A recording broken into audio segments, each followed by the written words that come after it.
Football ইতিহাসে লক্ষ লক্ষ খেলোয়াড় মাঠে নেমেছেন। কেউ অসাধারণ গোল করেছেন, কেউ জিতেছেন বিশ্বকাপ, কেউ আবার ভেঙেছেন অসংখ্য রেকর্ড।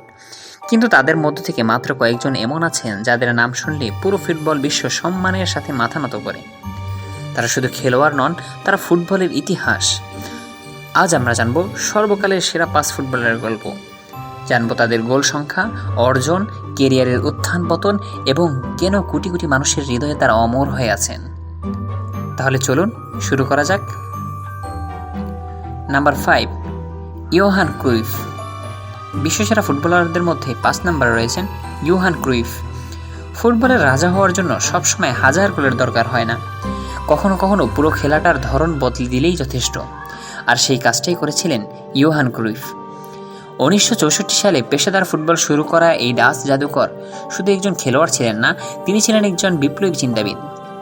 তার উদ্ভাবিত টোটাল ফুটবল আজকের আধুনিক ফুটবলের ভিত্তি। প্রায় 400-র বেশি গোল তিনি করেছেন, কিন্তু তার সবচেয়ে বড় অবদান গোল নয়, বরং ফুটবলকে নতুনভাবে চিনতে শেখা। 2016 সালে তিনি পৃথিবী থেকে চলে গেলেও আজও তার প্রভাব ফুটবলের প্রতিটি বড় ক্লাবে দেখা যায়। Number 4, Ronaldo. যদি প্রশ্ন করা হয় পরিশ্রমের আরেক নাম কি, অনেক ফুটবল ভক্ত একটাই উত্তর দিবেন, রোনালদো। 2002 সালে পেশাদার কেরিয়ার শুরু করার পর এই পর্তুগিজ তারকা অসম্ভবকে সম্ভব করেছেন বারংবার। 900-এর বেশি অফিসিয়াল গোল, বিশ্ব ফুটবলের ইতিহাসে অন্যতম সর্বোচ্চ গোলদাতা। Manchester United, Real Madrid, Juventus যেখানে গিয়েছেন সেখানে ট্রফির বন্যা বইয়ে দিয়েছেন। অবিশ্বাস্য ফিটনেস, হেডিং ক্ষমতা এবং জয়ের ক্ষুধা তাকে ইতিহাসের অন্যতম সেরা খেলোয়াড়ে পরিণত করেছে। এখনও তিনি পেশাদার ফুটবল খেলছেন এবং নতুন নতুন রেকর্ড গড়ে চলছেন। Number 3, Maradona. বিশ্বসেরা খেলোয়াড়দের মধ্যে 3 নম্বরে আছেন ম্যারাডোনা। এমন কিছু খেলোয়াড় আছেন যারা ম্যাচ জেতেন, আর এমন কিছু খেলোয়াড় আছেন যারা পুরো একটি জাতির স্বপ্ন পূরণ করেন। ম্যারাডোনা ছিলেন দ্বিতীয় ধরনের। 1986 সালের বিশ্বকাপ আজও তার নামের সাথে জড়িয়ে আছে। ইংল্যান্ডের বিপক্ষে তার সেই অবিশ্বাস্য গোলকে অনেকেই ফুটবল ইতিহাসে সেরা গোল বলে মনে করেন। প্রায় 345টি গোল করলেও তার আসল শক্তি ছিল মাঠে জাদু দেখানো। 2020 সালে তিনি পৃথিবী ছেড়ে চলে গেলেও ফুটবল প্রেমীদের হৃদয়ে আজও তিনি বেঁচে আছেন। নাম্বার 2, পেলে। বিশ্বসেরা ফুটবলারদের মধ্যে 2 নম্বরে রয়েছেন পেলে। ফুটবলের প্রথম বিশ্বব্যাপী সুপারস্টার। মাত্র 17 বছর বয়সে বিশ্বকাপ জিতে পুরো পৃথিবীকে চমকে দিয়েছিলেন। 1986 সালে শুরু হওয়া তার ক্যারিয়ারের ফুটবলকে নতুন উচ্চতায় নিয়ে যায়। তিনি 3টি বিশ্বকাপ জিতেছেন, যা আজও কেউ ভাঙতে পারেনি। 750-টিরও বেশি অফিসিয়াল গোল। তার খেলা দেখে কোটি কোটি মানুষ প্রথমবারের মতো ফুটবল প্রেমে পড়েছিল।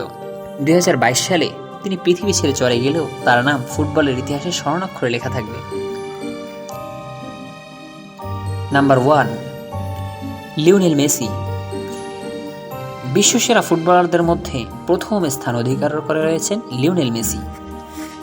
এবার আসি সেই নামটিতে, যাকে অনেকেই ফুটবল ইতিহাসের সর্বশ্রেষ্ঠ খেলোয়াড় বলে মনে করে থাকেন, লিওনেল মেসি। একটা সময় ডাক্তাররা বলেছিলেন তার শারীরিক সমস্যার কারণে বড় ফুটবলার হওয়া কঠিন, কিন্তু সেই ছোট্ট ছেলেটাই পরবর্তীতে পুরো পৃথিবীকে নিজের প্রতিভার সামনে মুগ্ধ করেছেন। 850-টিরও বেশি অফিসিয়াল গোল, অগণিত অ্যাসিস্ট, অসংখ্য রেকর্ড। আর 2022 বিশ্বকাপ জয়ের মাধ্যমে তিনি ফুটবলের সবচেয়ে বড় স্বপ্নটাও পূরণ করেছেন। মেসির ড্রিবলিং, পাসিং, গোল করার ক্ষমতা এবং খেলার বুদ্ধিমত্তা তাকে অন্য সবার থেকে আলাদা করেছে। অনেক বিশেষজ্ঞের মতে ফুটবল ইতিহাসে তার মতো সম্পূর্ণ খেলোয়াড় কেউ আসেনি। ক্রুইফ ফুটবলকে নতুনভাবে ভাবতে শিখিয়েছে, রোনালদো শিখিয়েছে পরিশ্রমের মূল্য, ম্যারাডোনা দেখিয়েছে প্রতিভার জাদু, পেলে ফুটবলকে বিশ্বমঞ্চে তুলে ধরেছে, আর মেসি দেখিয়েছেন পরিপূর্ণতার সংজ্ঞা। এখন প্রশ্ন হলো, আপনার মতে সর্বকালের সেরা ফুটবলার কি? মেসি, রোনালদো, পেলে, ম্যারাডোনা, নাকি ক্রুইফ, নাকি অন্য কেউ? কমেন্টে আপনার মতামত জানাতে ভুলবেন না, আর চ্যানেল সাবস্ক্রাইব করে আমাদের পাশেই থাকবেন।